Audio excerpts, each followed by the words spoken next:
La madrugada del 2 de agosto de 1976, un Seat 124 LS avanzaba por la carretera N525, en dirección a Madrid. Dentro viajaban varios músicos que acababan de salir de una actuación en la Sala Nova Olimpia, en Vigo. Habían dejado atrás el escenario, las luces, los aplausos y el cansancio de una noche larga. El coche había partido alrededor de las 3 de la mañana. A esa hora, la carretera parecía interminable. Todo era oscuridad, curvas, silencio y faros cortando la noche. En uno de los asientos iba una mujer de apenas 27 años. Estaba dormida. Su cuerpo descansaba después del concierto, mientras el vehículo seguía devorando kilómetros. En Madrid la esperaba una nueva jornada. A las 10 de la mañana debía estar preparada para seguir trabajando, para grabar, para continuar una carrera que todavía parecía tener mucho por delante. Nadie dentro de aquel coche podía imaginar que ese viaje no iba a terminar como los demás. A las 5:40 de la mañana, cerca de Colinas de Trasmonte, en la provincia de Zamora, la carretera dejó de ser solo un camino de regreso.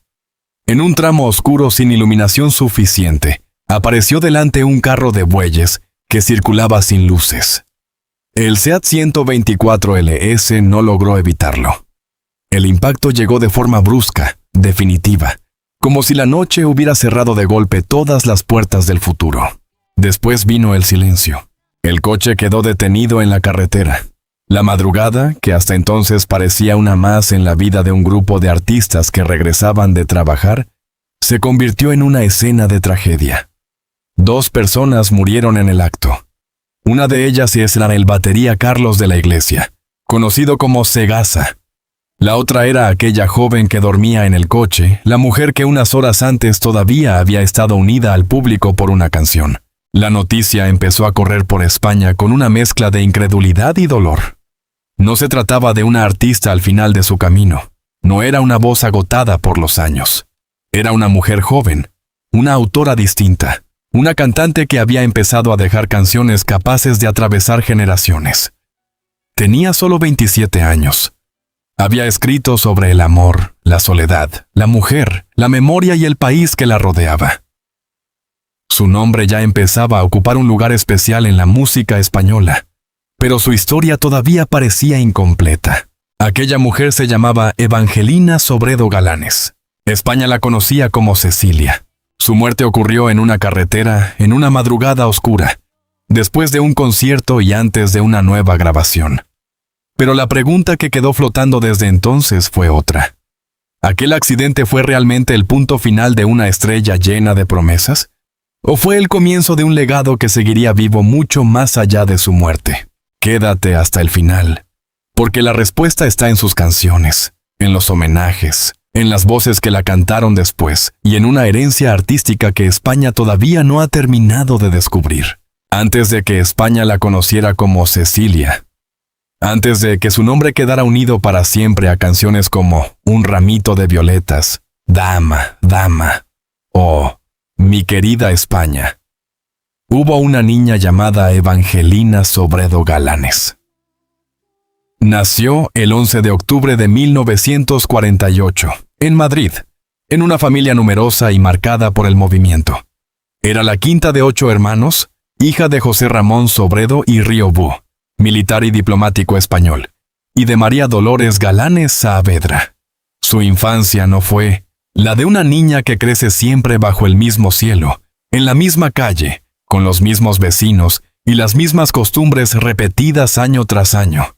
Desde muy temprano, Evangelina aprendió que el mundo era más grande que una sola ciudad.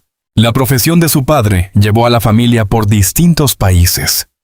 Reino Unido, Estados Unidos, Portugal, Argelia y Jordania formaron parte de esa geografía infantil que la acompañaría para siempre.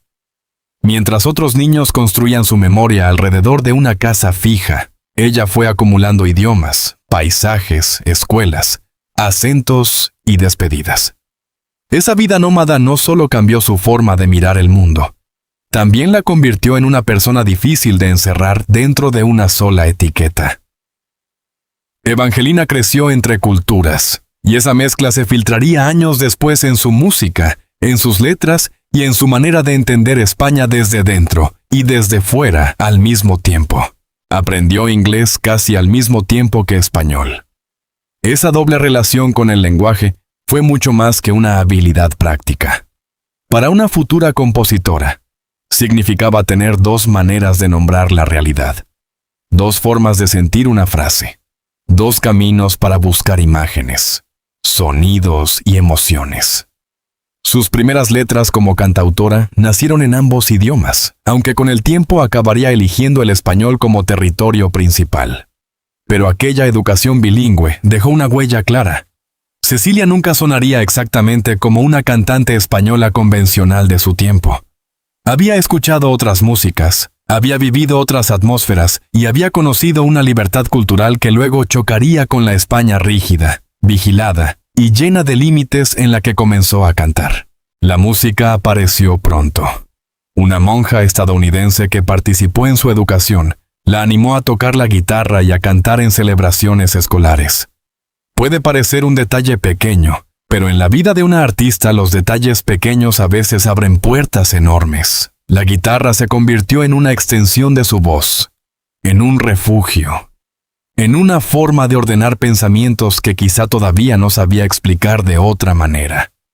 Evangelina no era solo una niña que cantaba porque tenía buena voz. Era una niña que empezaba a descubrir que una canción podía contener una idea, una herida, una observación, una pregunta. Cuando la familia regresó a España, ella intentó seguir un camino más convencional. Empezó estudios de derecho, una elección que podía prometer estabilidad, respeto social y una vida ordenada. Pero Evangelina no estaba hecha para quedarse dentro de una vida trazada por otros. Abandonó esos estudios y decidió dedicarse a la música. Aquella decisión no era sencilla. En la España de entonces, una mujer joven que quería escribir, cantar y decir cosas propias no caminaba por un terreno completamente libre. Había expectativas familiares, sociales y morales. Había una industria musical con sus reglas. Había censura. Había una idea estrecha de cómo debía comportarse una mujer ante el público. Y aún así, Evangelina eligió avanzar. Esa elección revela mucho de su carácter. No era una rebelde ruidosa en apariencia. No necesitaba presentarse con gestos violentos ni discursos grandilocuentes. Su rebeldía era más silenciosa, más literaria, más difícil de reducir. Observaba, escribía, transformaba lo que veía en canciones. Tenía una sensibilidad profunda, pero no débil. Podía parecer frágil por su voz, por su rostro joven, por su manera serena de cantar. Sin embargo, detrás de esa serenidad había una artista dispuesta a hablar de temas que no siempre eran cómodos. La soledad, la mujer, el país, la guerra, la memoria, la independencia personal, el amor sin decorado fácil. Desde muy joven empezó a componer. A los 14 años ya escribía canciones propias, y a los 16 ganó un importante concurso nacional de cantautores. Aquello no fue un simple entretenimiento adolescente. Fue la primera señal de que Evangelina tenía algo distinto. No quería limitarse a interpretar canciones ajenas. Quería construir su propio lenguaje. Quería cantar ideas que nacían de su experiencia, de sus lecturas, de sus viajes y de esa mirada tan particular que le había dado una infancia entre países. En Madrid comenzó a cantar en ambientes universitarios, muchas veces con canciones en inglés, influida por el folk, el blues, el pop y las voces anglosajonas que la habían marcado durante su juventud. Allí entró en contacto con músicos que serían importantes en sus primeros pasos profesionales. Poco a poco, la muchacha que había vivido entre continentes empezó a encontrar un lugar en una escena musical que todavía no sabía del todo qué hacer con ella. No era una cantante ligera en el sentido fácil. No era una estrella fabricada solo para adornar una melodía. Era una autora, una observadora, una joven con formación cultural, con mundo interior y con una voz que parecía suave, pero que podía dejar una frase clavada en la memoria. Ese fue el verdadero nacimiento de Cecilia antes de Cecilia. No el momento en que eligió un nombre artístico, sino el proceso más lento en el que Evangelina fue reuniendo todo lo que después se convertiría en canción.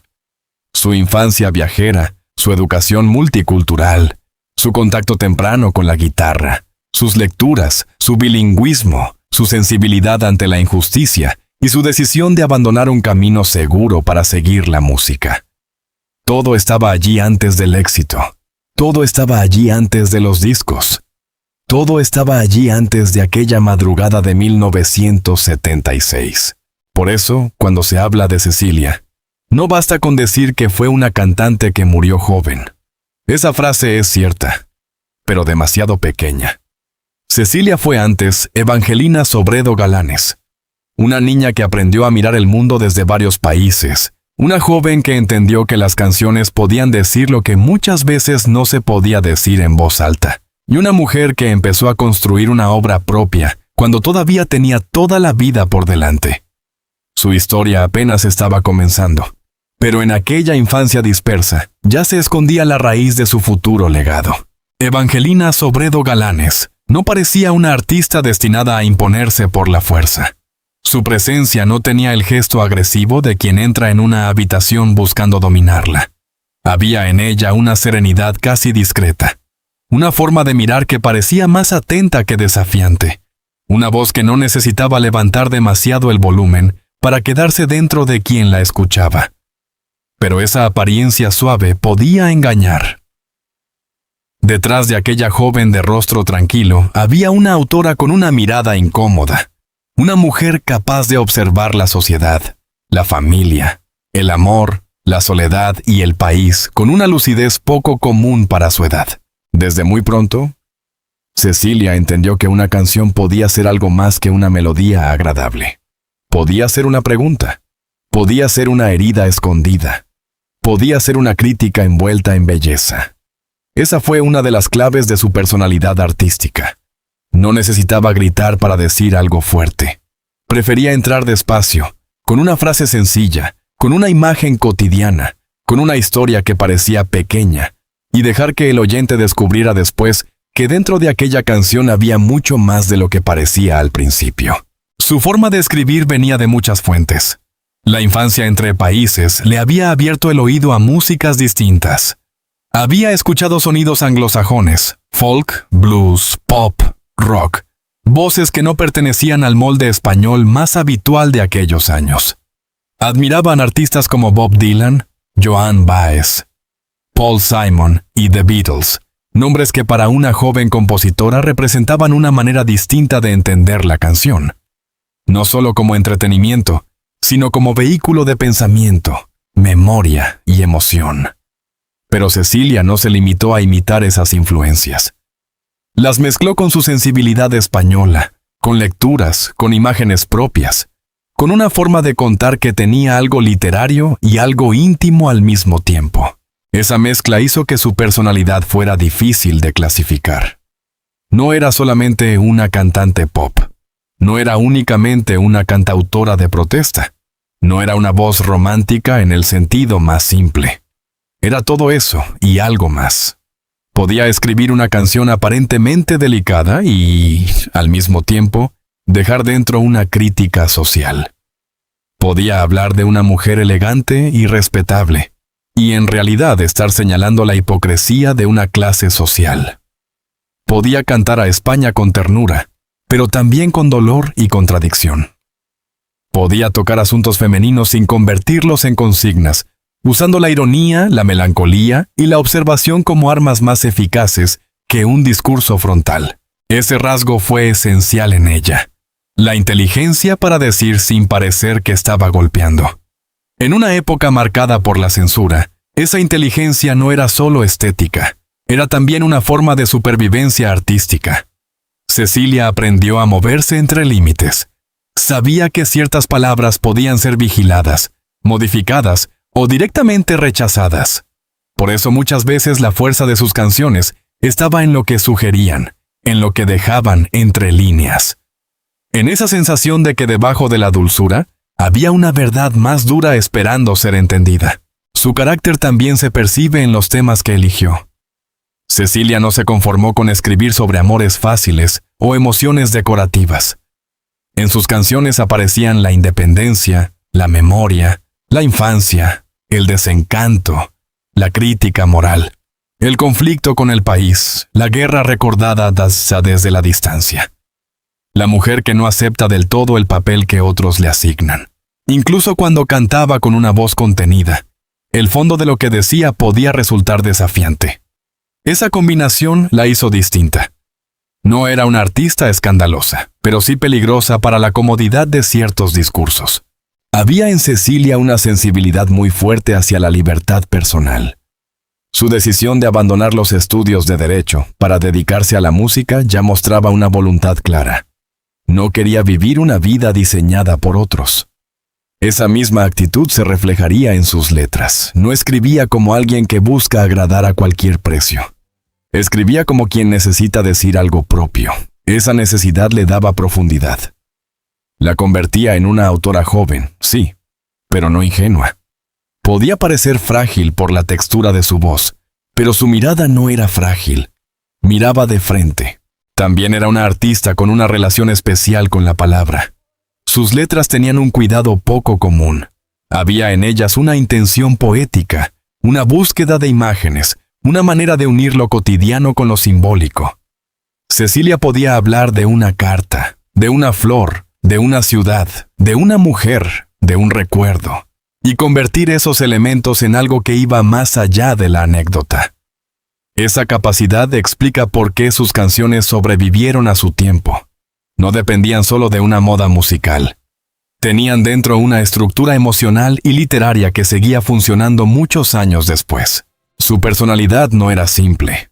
En ella convivían la joven cosmopolita que había vivido fuera de España, la mujer que observaba con distancia crítica el mundo que la rodeaba, la compositora influida por el folk anglosajón, la lectora sensible a la literatura española, y la cantante capaz de transmitir tristeza sin caer en la debilidad. Esa complejidad fue la base de su legado. Cecilia no dejó una obra extensa porque el tiempo no se lo permitió, pero sí dejó una obra concentrada, llena de señales sobre quién era, y sobre todo lo que todavía podría haber llegado a ser. Por eso, para entender su muerte, primero hay que entender su carácter. La tragedia no golpeó a una cantante cualquiera. Golpeó a una mujer que estaba construyendo una voz propia en un país que todavía no estaba acostumbrado a escuchar a mujeres así. Una voz dulce, pero no dócil. Una voz joven, pero cargada de pensamiento. Una voz que podía parecer delicada y, sin embargo, herir con verdad. Cecilia empezó a destacar precisamente por eso. Porque detrás de cada canción había una personalidad que no pedía permiso para existir. Cecilia no llegó al éxito como una figura fabricada de un día para otro. Su camino fue más lento, más personal y más difícil de reducir a una sola canción. Antes de que el público la asociara para siempre con un ramito de violetas, ya había detrás una joven que escribía, probaba, buscaba un idioma propio y se negaba a cantar solo desde la superficie. Su entrada en la música profesional empezó con pasos modestos, pero cargados de sentido. En los ambientes universitarios de Madrid, Evangelina cantaba canciones en inglés, tocaba la guitarra y dejaba ver una sensibilidad distinta. No era todavía la Cecilia que ocuparía un lugar en la memoria española, pero ya estaba allí la autora. Una mujer joven, bilingüe, influida por el folk anglosajón y por una mirada literaria que no se parecía demasiado a la canción ligera más convencional. Sus primeros pasos con el grupo Expresión fueron importantes porque mostraron una de sus primeras identidades artísticas. Junto a otros músicos, grabó canciones en inglés con un aire blues folk, una señal clara de que su mundo musical no nacía encerrado en una sola tradición. Aquel inicio no la convirtió de inmediato en una estrella, pero le dio algo más valioso, una primera experiencia profesional, una forma de entender el estudio, la grabación, la colaboración y la búsqueda de sonido. Cecilia no estaba entrando en la música para repetir lo que ya existía. Estaba tanteando el terreno para encontrar una voz que pudiera pertenecerle. La verdadera puerta se abrió en 1971, cuando firmó con CBS, una compañía que empezaba a desarrollar su presencia en España. Allí tuvo que elegir un nombre artístico. Eva, el nombre que habría podido utilizar, ya estaba registrado, y entonces apareció Cecilia, un nombre que también dialogaba con la admiración que sentía por Simon and Garfunkel. El cambio no fue solo práctico, fue simbólico. Evangelina Sobredo Galanes empezaba a convertirse públicamente en Cecilia. Y con ese nombre, comenzó una carrera breve, pero concentrada, una carrera en la que cada disco parecía abrir una zona nueva de su personalidad. Su primer sencillo como solista, Con Mañana y Reuníos, no fue un golpe comercial inmediato, pero sí anunció algo raro dentro del panorama musical español del momento. Cecilia no sonaba como una copia exacta de las cantautoras ya conocidas, ni como una intérprete dócil al servicio de una moda. Había en ella una mezcla de ingenuidad aparente y reflexión adulta. Podía parecer suave, incluso frágil, pero sus canciones contenían preguntas. Reuníos, con su llamada imaginaria a los Beatles tras la separación del grupo, mostraba hasta qué punto ella miraba hacia la cultura musical internacional y la convertía en parte de su propio lenguaje. En 1972 llegó su primer álbum, titulado simplemente Cecilia. Allí empezó a definirse con más fuerza. El disco incluía canciones en español y en inglés, y dentro de él apareció Dama, Dama, una de las piezas que marcarían su carrera. La canción funcionó porque tenía varias capas. En la superficie podía escucharse como un retrato irónico de una mujer de clase acomodada, correcta, respetable, aparentemente perfecta. Pero debajo estaba la crítica a la hipocresía, a la moral de fachada, a esa España que exigía virtud pública mientras escondía contradicciones privadas. Cecilia no necesitaba alzar la voz para incomodar. Le bastaba escribir con precisión. Ese álbum también mostró que su fuerza no estaba en una voz poderosa en el sentido tradicional, sino en la emoción y en la intención. Su manera de cantar no buscaba imponerse por volumen, buscaba acercarse. Parecía hablarle al oyente desde un lugar íntimo, pero lo que decía podía abrir una grieta. Canciones como Nada de Nada, Mi Gata Luna, Fui o Señor y Dueño mostraban una autora capaz de moverse entre lo existencial, lo cotidiano, lo social y lo sentimental sin perder identidad. Con aquel disco, Cecilia dejó de ser una promesa difusa, empezó a ser una voz concreta. En 1973 publicó Cecilia II, un álbum menos comercial, pero fundamental para entenderla. Allí los temas se volvieron más personales, más arriesgados, más ligados a su manera de ver el mundo. Habló de la infancia, de la ciudad, de la posibilidad de quedarse soltera, de la memoria de la guerra, de los caminos vitales que una mujer podía elegir. No era un disco fácil para una época llena de límites. Tampoco era un disco pensado solo para gustar rápidamente. Era una obra de afirmación.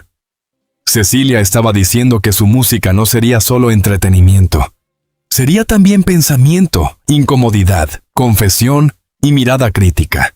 El gran estallido llegó en 1975 con Un ramito de violetas. Aquel álbum fue el punto más alto de su carrera en vida. La canción que daba título al disco se convirtió en el tema más recordado de Cecilia. Pero reducir el álbum a esa canción sería injusto. También estaban Mi querida España, Decir adiós y Sevilla, piezas que ampliaban su mundo y mostraban una artista cada vez más segura de su escritura. Un ramito de violetas tenía una cualidad narrativa poderosa. Parecía un cuento pequeño, una historia de amor y secreto contada con sencillez, pero su melodía y su melancolía la hicieron inolvidable. Era una de esas canciones que no necesitan explicar demasiado para quedarse dentro de la gente. Mi querida España abría otra dimensión. No era una canción patriótica simple ni una postal cómoda. Era una forma de mirar el país con amor, dolor y contradicción. En una España que estaba cambiando, Cecilia encontraba palabras para un sentimiento difícil. Querer un lugar y, al mismo tiempo, ver sus heridas. Esa capacidad de cantar al país, sin convertirlo en consigna, explica por qué la canción continuaría viva mucho después de su muerte. Cecilia estaba escribiendo desde su tiempo, pero algunas de sus frases parecían destinadas a atravesarlo. Ese mismo año, TVE decidió que representaría a España en el Festival OTI. Cecilia aceptó con reservas, porque no era una artista demasiado cercana al espíritu competitivo de los festivales. La canción elegida, La Llamada, de Juan Carlos Calderón, no terminaba de encajar del todo con su mundo. Ella intentó acercarla a su estilo. Modificó la letra y la pieza terminó siendo conocida como Amor de Medianoche. Alcanzó el segundo puesto. Aquella participación mostró una tensión que acompañó buena parte de su carrera. Cecilia podía entrar en espacios grandes, televisivos, comerciales, pero siempre intentaba proteger su identidad. No quería desaparecer dentro de una maquinaria. Quería seguir siendo ella. En 1976, lejos de detenerse, su carrera seguía abierta. Publicó nuevos sencillos, entre ellos Tú y Yo y Una Guerra, esta última conectada con uno de los temas más delicados de su obra, la memoria de la guerra civil. También apareció A Million Reasons Come the Wind, orientado hacia el mercado estadounidense. Había planes para llevar su carrera a Norteamérica, siguiendo una estrategia parecida a la de otros artistas españoles con proyección internacional. Eso significa que Cecilia no estaba cerrando una etapa menor. Estaba al borde de una expansión. Además, en el momento de su muerte trabajaba en un proyecto basado en obras de Ramón María del Valle Inclán. Ese dato es decisivo para entender lo que se perdió.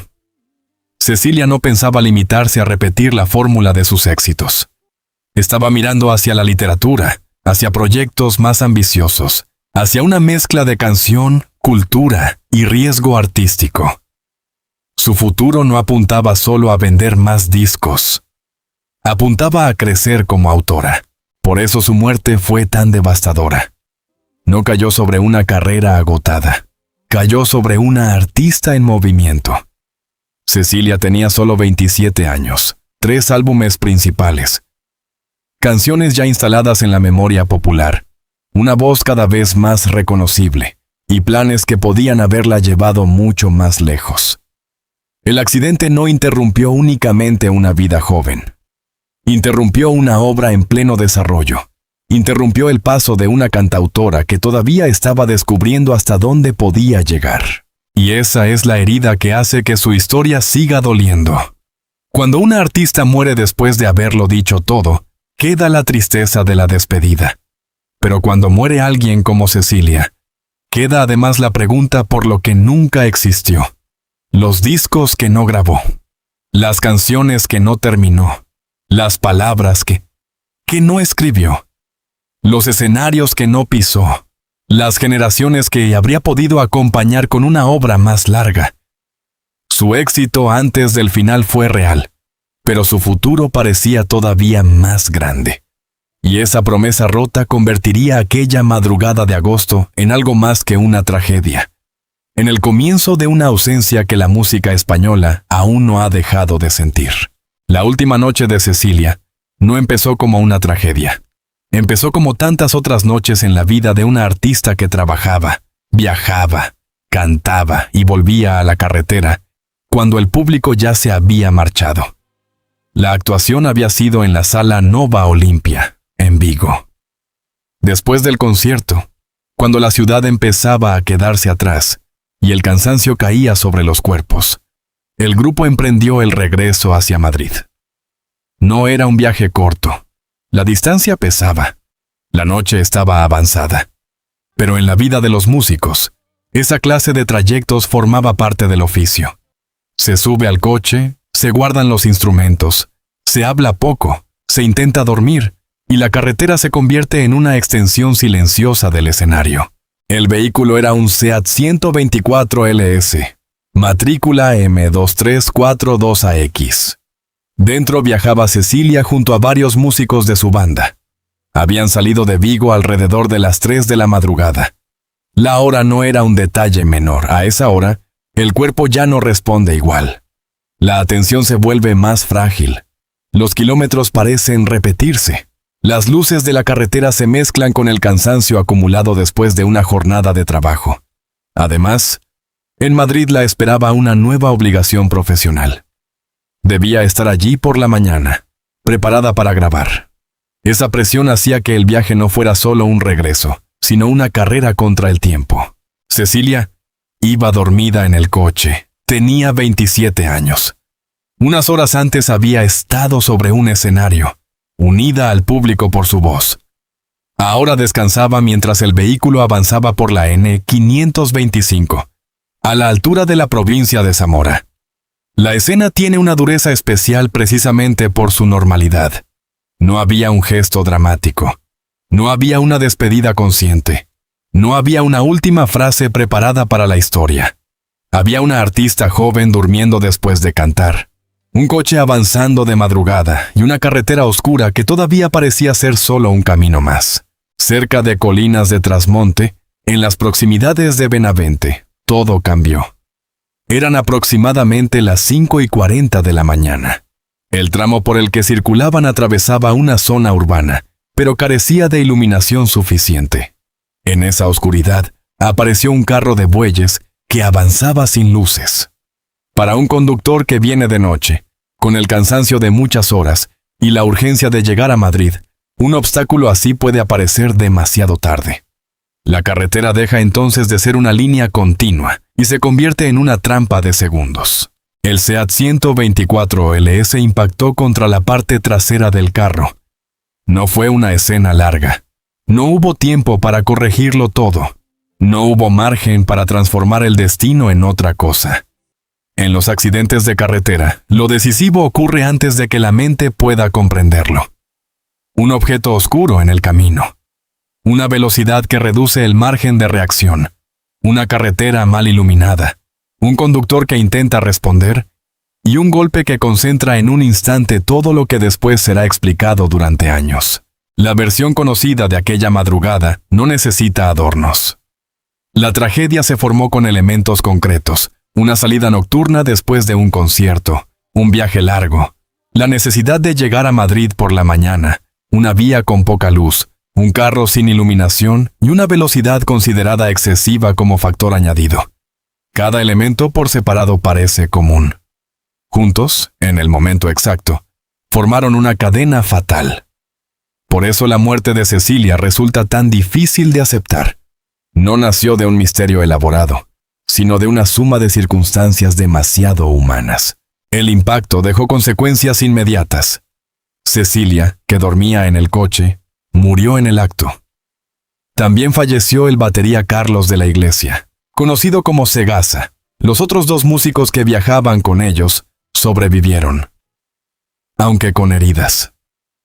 La pareja de campesinos que iba en el carro también sobrevivió. En cuestión de minutos, un trayecto de regreso se convirtió en una noticia que ya no pertenecía solo a la carretera. La madrugada había roto una vida, una banda, una carrera y una promesa artística que todavía estaba en plena expansión. Lo más doloroso fue la edad. Cecilia no era una figura que mirara su obra desde el final. No había llegado a una etapa de retirada ni de balance. Estaba en la cima de una carrera corta, intensa, todavía abierta. Había publicado canciones que ya empezaban a formar parte de la memoria sentimental de España. Tenía proyectos, grabaciones, planes.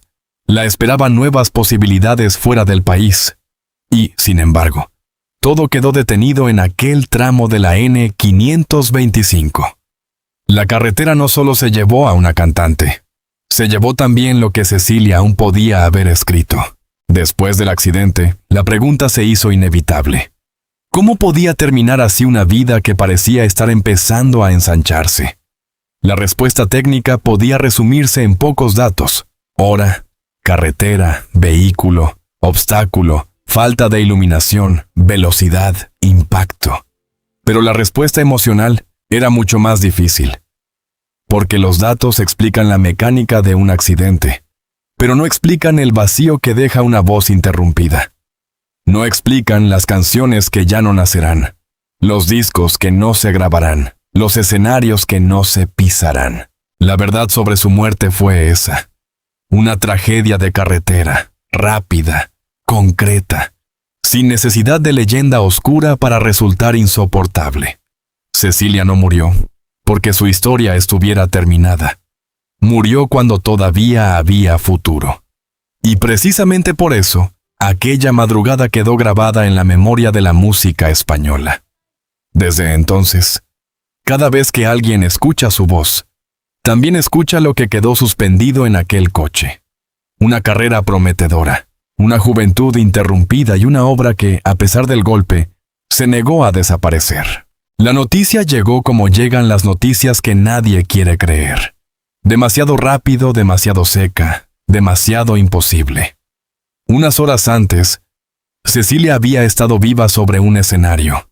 Había cantado, había terminado una actuación, había subido a un coche para volver a Madrid y continuar trabajando. La lógica de la vida parecía intacta.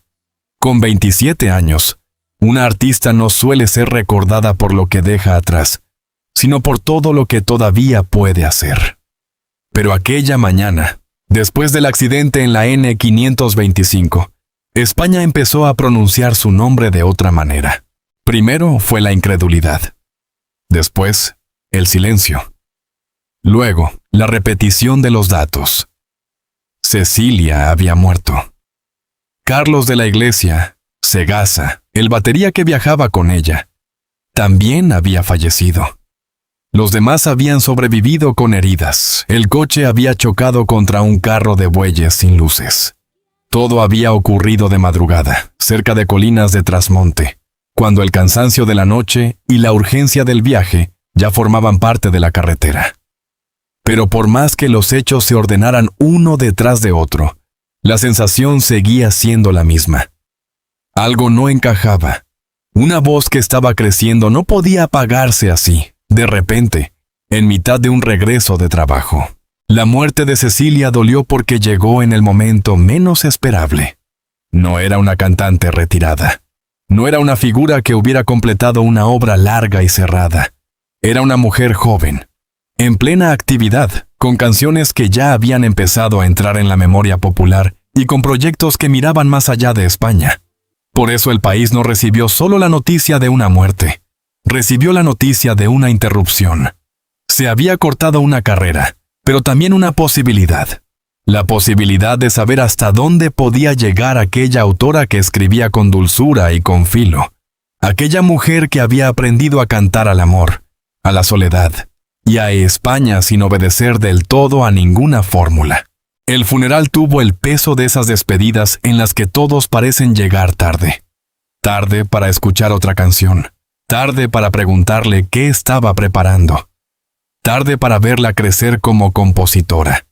Tarde para comprender que quizá aquella joven, todavía discutida por algunos y admirada por otros, estaba dejando una obra mucho más importante de lo que muchos habían imaginado. En la despedida de Cecilia, no solo se despedía a una cantante, se despedía a una promesa rota. Su cuerpo fue llevado finalmente al cementerio de la Almudena, en Madrid. Allí quedó enterrada Evangelina Sobreedo Galanes, la mujer detrás del nombre artístico que España ya no olvidaría. La Almudena, con su extensión de tumbas, avenidas silenciosas y nombres detenidos en piedra, se convirtió en el lugar físico donde terminó su camino. Pero lo que más conmovía era la distancia entre la quietud de aquella tumba y la vida que todavía parecía vibrar en sus canciones. Cecilia quedaba bajo tierra, pero su voz seguía sonando demasiado joven para pertenecer al pasado. Para su familia, aquella despedida no podía tener el mismo significado que para el público. España perdía a una artista. Ellos perdían a Evangelina, la hija, la hermana, la mujer que había crecido entre países, que había aprendido a vivir con maletas, idiomas, guitarras y canciones. Detrás de cada titular había un dolor doméstico, íntimo, imposible de resumir en una nota de prensa. El público podía repetir: Cecilia ha muerto. La familia tenía que aceptar algo mucho más duro. Evangelina ya no volvería a casa. También estaban los amigos, los compañeros, quienes habían compartido con ella canciones, conversaciones, escenarios y esperanzas. Entre ellos, Luis Gómez Escolar ocupaba un lugar especialmente doloroso. Había sido su pareja sentimental, su colaborador, alguien muy cercano a su mundo creativo y personal. Después de su muerte, escribió Amiga, como una forma de consuelo, como una respuesta íntima al vacío que había dejado Cecilia. No nació como una operación comercial ni como un gesto pensado para el público. Nació desde la pérdida, desde esa necesidad humana de convertir el dolor en palabras cuando la realidad se vuelve insoportable. La historia de Amiga revela algo esencial sobre el impacto de Cecilia. Su muerte no quedó encerrada en el registro de un accidente. Empezó a transformarse en canción, en homenaje, en memoria compartida. Miguel Bosé, amigo también de Cecilia, terminaría convenciendo a Luis Gómez Escolar para que permitiera grabar aquella canción. Así, el duelo privado encontró una forma pública. Una pérdida personal empezó a hablarle a muchas personas que quizá no habían conocido a Cecilia, pero que podían sentir, a través de la música, el tamaño de la ausencia. Ese fue el primer signo de lo que vendría después. La muerte de Cecilia no cerró su historia, la desplazó. La sacó del presente inmediato y la llevó hacia otro territorio, el de las voces que sobreviven a quien las tuvo. En los días posteriores, sus canciones comenzaron a escucharse de otra manera. Un ramito de violetas ya no era solo una historia melancólica. Mi querida España ya no era solo una canción compleja sobre un país herido. Dama, dama, ya no era únicamente una crítica elegante. Todas parecían llevar ahora una sombra nueva, la sombra de una autora que ya no podría explicar nada más. El funeral marcó el final de su vida, pero no pudo ordenar del todo su ausencia. Nadie estaba preparado para perderla porque nadie sabía exactamente cuánto iba a significar. Muchas veces, el valor de un artista se mide de verdad cuando desaparece. Entonces queda lo esencial. Quedan las canciones sin la presencia física que las defendía. Quedan las letras frente al tiempo. Queda la pregunta por lo que no llegó a existir. Con Cecilia, esa pregunta se volvió inevitable. España enterró a una mujer de 27 años, pero no enterró su voz. La carretera había puesto fin a su cuerpo. El cementerio recibió su nombre verdadero. Los amigos empezaron a convertir el duelo en homenaje. Y el público, poco a poco, comenzó a entender que aquella despedida no era solo el cierre de una tragedia. Era el comienzo de una memoria que iba a crecer con los años. Cecilia se marchó demasiado pronto, pero desde aquel funeral, su obra empezó a vivir de otra manera, más triste, más intensa, más cargada de futuro perdido.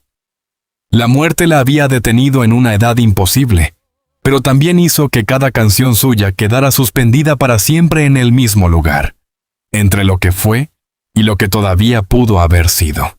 Después del funeral quedó una pregunta que nadie podía responder del todo. ¿Qué hacer con una voz que había sido arrancada tan pronto?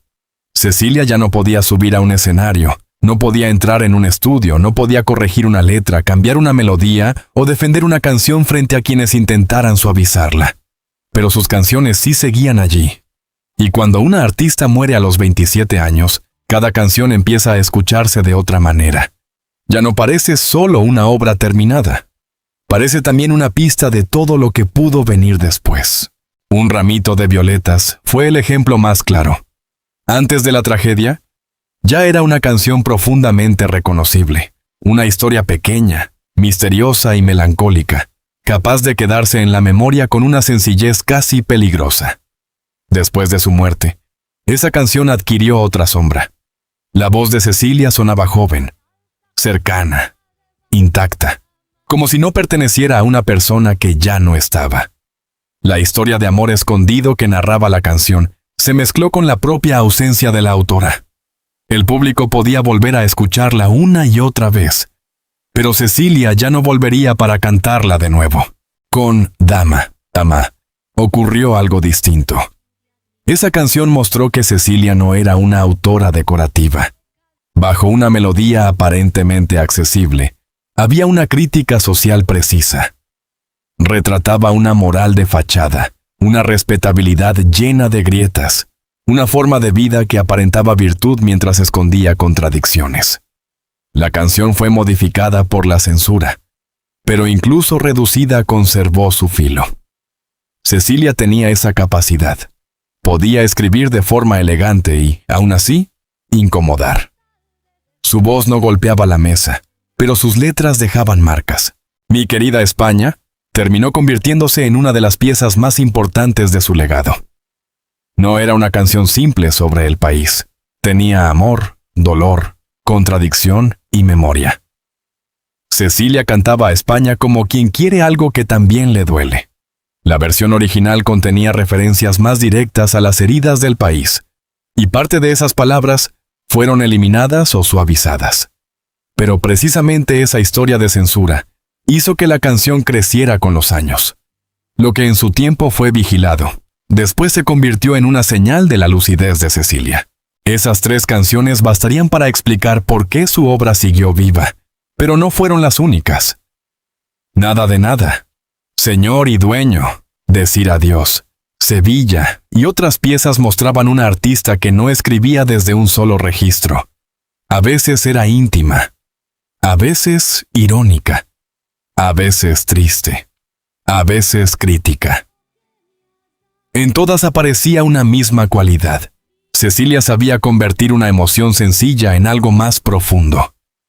No necesitaba una gran producción ni una voz exagerada. Le bastaba una melodía, una guitarra y una frase exacta. La muerte hizo que muchas personas regresaran a sus discos con otra atención. Canciones que quizá habían pasado como parte de una carrera joven, empezaron a aparecer fragmentos de una obra interrumpida. Cada letra podía leerse como una señal. Cada melodía sonaba como una posibilidad perdida. El público empezó a entender que Cecilia no había dejado solo éxitos populares. Había dejado un lenguaje propio. Ese fue el primer gran triunfo de su legado. Sus canciones no quedaron congeladas en 1976. Continuaron respirando. Siguieron pasando de una generación a otra. Algunas se escucharon por nostalgia, otras por curiosidad, otras porque todavía explicaban sentimientos que no envejecían. La carretera había terminado con la vida de Cecilia, pero no pudo terminar con aquello que ella ya había sembrado. Desde entonces, cada vez que suena Un ramito de violetas, cada vez que alguien vuelve a Mi querida España, o descubre el filo escondido de Dama, dama, Cecilia regresa de alguna manera. No como una figura del pasado, sino como una voz joven que sigue preguntando, sigue emocionando y sigue recordando que una carrera breve también puede dejar una huella inmensa. La muerte de Cecilia no dejó solo dolor. También dejó una sensación extraña de tarea pendiente. Había canciones conocidas, discos publicados, actuaciones recordadas, pero alrededor de su nombre empezó a crecer otra pregunta. ¿Cuánto material quedaba todavía escondido? ¿Cuántas grabaciones, maquetas, versiones, ideas o proyectos habían quedado suspendidos por culpa de aquella madrugada? Con el paso de los años, esa pregunta fue encontrando respuestas parciales. Cecilia había muerto joven, pero su voz no dejó de aparecer. Volvió una y otra vez, como si el tiempo se negara a cerrar del todo su historia. Pocas semanas después del accidente, ocurrió algo simbólico. Cecilia alcanzó el número 1 en los 40 principales, una posición que no había logrado en vida. Aquello tenía una tristeza difícil de explicar. El reconocimiento máximo llegaba cuando ella ya no podía celebrarlo. El país escuchaba más intensamente a una artista que acababa de perder, y sus canciones, de pronto, parecían ocupar un espacio más grande. No era solo éxito póstumo, era una forma de duelo colectivo. España empezaba a entender demasiado tarde que Cecilia no había sido una voz pasajera. En septiembre de 1976, apareció un sencillo póstumo con El viaje y Lluvia. Los títulos parecían escritos para alimentar la emoción de aquel momento, aunque pertenecieran a su trabajo artístico. El viaje sonaba ahora con una carga inevitable, porque el último viaje de Cecilia se había convertido en una herida nacional. Cada nueva canción publicada después de su muerte tenía ese doble efecto.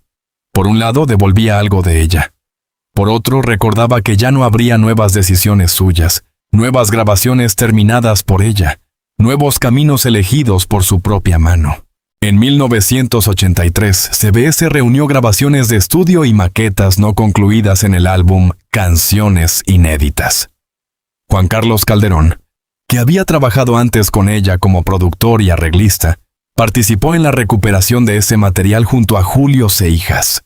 Aquel disco permitió escuchar a una Cecilia menos cerrada, más abierta, más cercana al proceso creativo. No era exactamente la artista presentada con todos los acabados de un álbum oficial. Era también la compositora en construcción, la mujer que dejaba ideas, borradores y posibilidades. Eso hizo que sus seguidores sintieran que todavía podían descubrirla. Con la llegada del sonido digital, en 1991 se publicó una recopilación de 20 grandes canciones. Esa recuperación ayudó a que su obra circulara en nuevos formatos y llegara a oyentes que no habían vivido los años 70. En 1996, al cumplirse 2 décadas de su muerte, apareció Desde que tú te has ido, un proyecto de duetos póstumos con artistas como Miguel Bosé, Ana Belén, Julio Iglesias y Soledad Jiménez. Ese tipo de trabajos podía ser discutido, como ocurre siempre que se une una voz desaparecida con voces posteriores. Pero también demostraba algo evidente. Cecilia seguía convocando a otros artistas. Su ausencia todavía generaba diálogo. Ese mismo periodo trajo también uno de los acercamientos audiovisuales más importantes: el documental televisivo 20 años sin Cecilia. El título lo decía todo. No se trataba solo de recordar una muerte, sino de medir una ausencia. 20 años después, su figura seguía teniendo preguntas abiertas. ¿Quién había sido realmente Cecilia? ¿Qué lugar ocupaba en la música española? ¿Por qué su obra parecía crecer con el tiempo en lugar de apagarse?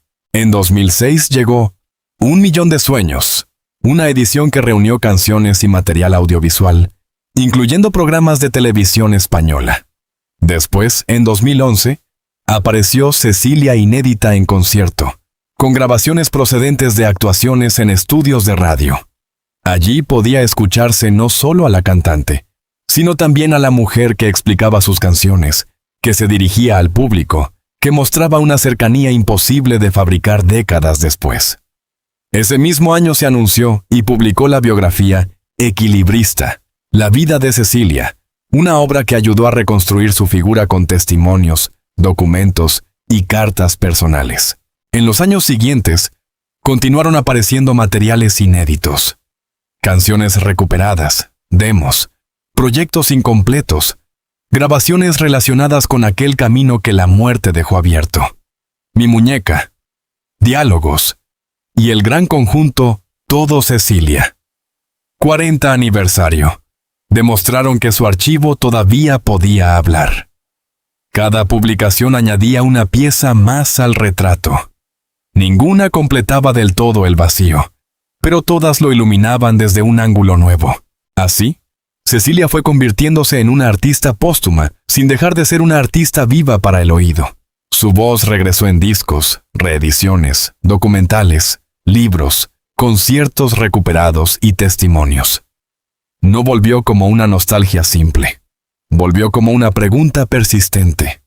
La pregunta de qué habría hecho si hubiera tenido más tiempo. La pregunta de por qué una obra tan breve podía seguir creciendo. Y quizá esa sea una de las claves de su legado. Cecilia no quedó cerrada en su muerte. Quedó abierta en sus canciones. Con el paso de los años, Cecilia dejó de ser únicamente la joven cantante que murió en una carretera. Esa imagen siguió siendo dolorosa, pero ya no bastaba para explicar su lugar en la música española. Su figura empezó a crecer de otra manera, no por la cantidad de años que vivió, sino por la profundidad de lo que dejó. Hay artistas que necesitan décadas para construir una huella. Cecilia tuvo muy poco tiempo, pero sus canciones siguieron abriendo camino después de su muerte, como si cada generación encontrara en ellas una razón nueva para volver a escucharla. Su legado apareció primero en las voces de otros. Muchos artistas interpretaron sus canciones, las versionaron, las llevaron a estilos distintos y a públicos nuevos. Fangoria, Rocío Dúrcal, Amaral, El canto del Lobo Pandoco, Natalia Oreiro, Soledad Jiménez y otros nombres ayudaron a demostrar que la obra de Cecilia no pertenecía solo a una época. Cuando una canción puede cambiar de voz y seguir emocionando, significa que tiene algo más fuerte que una moda. Un ramito de violetas no sobrevivió solo porque fuera famosa. Sobrevivió porque contenía una historia sencilla y universal, una tristeza reconocible, una melodía que parecía escrita para quedarse. También Mi querida España continuó creciendo con el tiempo.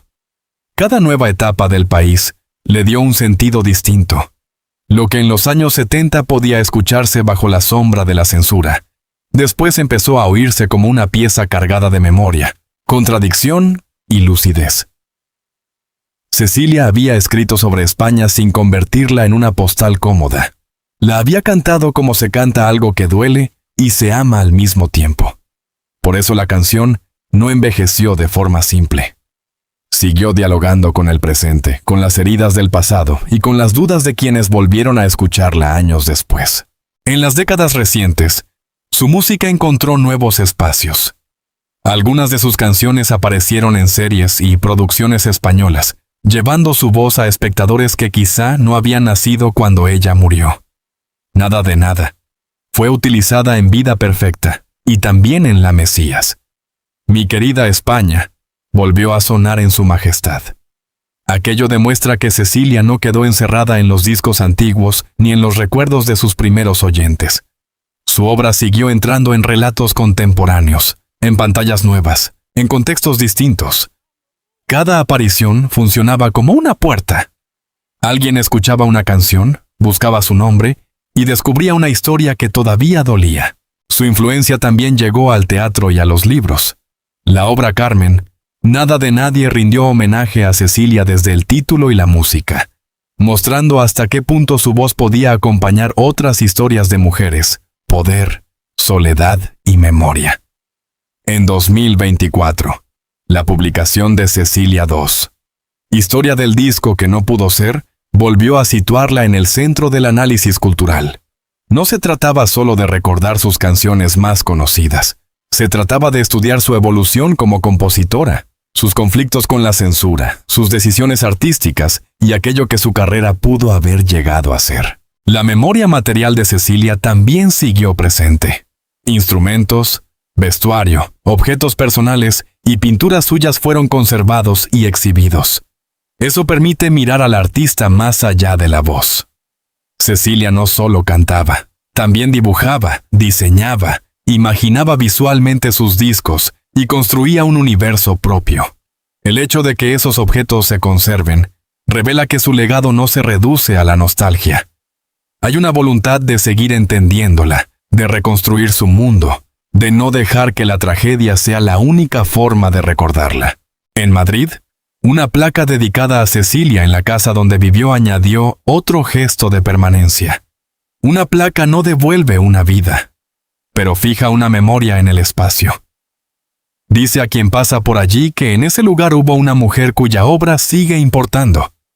Dice que Evangelina Sobredo Galanes no fue solo una voz perdida a los 27 años, sino una presencia cultural que todavía merece ser nombrada. Por eso, la verdad sobre Cecilia no termina en el accidente. La carretera explica su muerte, pero no explica su supervivencia. Su supervivencia está en las canciones que otros siguen cantando, en los libros que la estudian, en las series que recuperan su voz, en los homenajes, en las reediciones, en las personas que todavía descubren Dama, Dama, Mi querida España, o Un ramito de violetas, como si acabaran de ser escritas. Cecilia murió demasiado joven, pero su legado no quedó joven para siempre. Creció sin ella. Creció en la memoria de España, en la música popular, en la mirada de nuevos artistas y en la emoción de quienes aún encuentran verdad en su voz. Aquella madrugada de 1976 apagó una vida, pero no pudo apagar lo que esa vida ya había dejado sembrado. Cecilia se fue en una carretera, pero su voz siguió viajando. Y quizá por eso, tantos años después, todavía no hablamos solo de su muerte. Hablamos de una artista que sigue viva cada vez que alguien vuelve a escucharla.